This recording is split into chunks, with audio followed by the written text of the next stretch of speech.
Welcome back to Let's Talk. In the last video, we discussed how we can be aware of our reactions and how useful it can be to realize what a teaching opportunity these reactions are for us. So, this is a truly transformative concept. It means we no longer have to be victim to these emotions or any of those situations that cause them.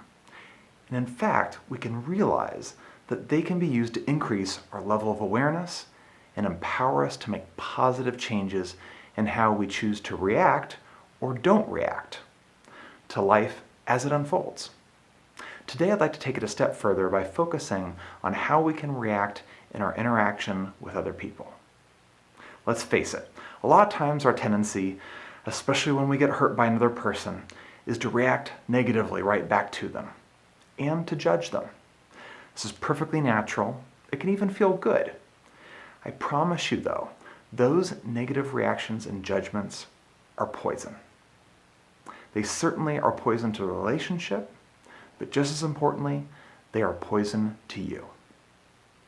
We can be defensive or be martyrs or be self-righteous, but anytime we fall prey to this, we're exposing our bodies and souls to the poison of negative emotions.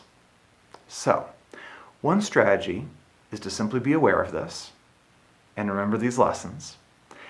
And another is to then specifically look for the positive. What a transformative idea. Instead of viewing the world through the lens of judgment, we can pause for a moment and be grateful, truly grateful, that this person has granted us a chance to recognize something in ourselves that needs growth.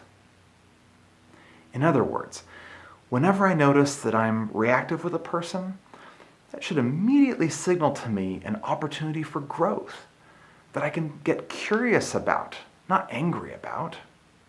Again, this is so freeing. Even though on some levels, I know it can make us feel good in the short term to take a stand and to be judgmental, let's face it, overall it's exhausting. It certainly doesn't help the people that we're judging.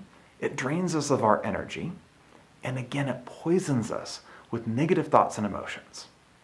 So, I wouldn't be surprised if that sounds hard. I promise you, though, that getting rid of these negative emotions and replacing them with gratitude and growth, this is going to change your life. As with any of the changes we make, though, we have to start off small. So, going out and applying this to someone real close to you that you might have had years of negative history with, it's probably not the way to go. Alternatively, you might want to start with perhaps just an acquaintance or coworker, and just start with your reactions to the little things that just pop up in our day-to-day lives. With time and practice, though, you'll begin to realize how much better you feel not exposing yourself to all of that negativity. It's just not worth it. As they say, you can be right or you can be happy.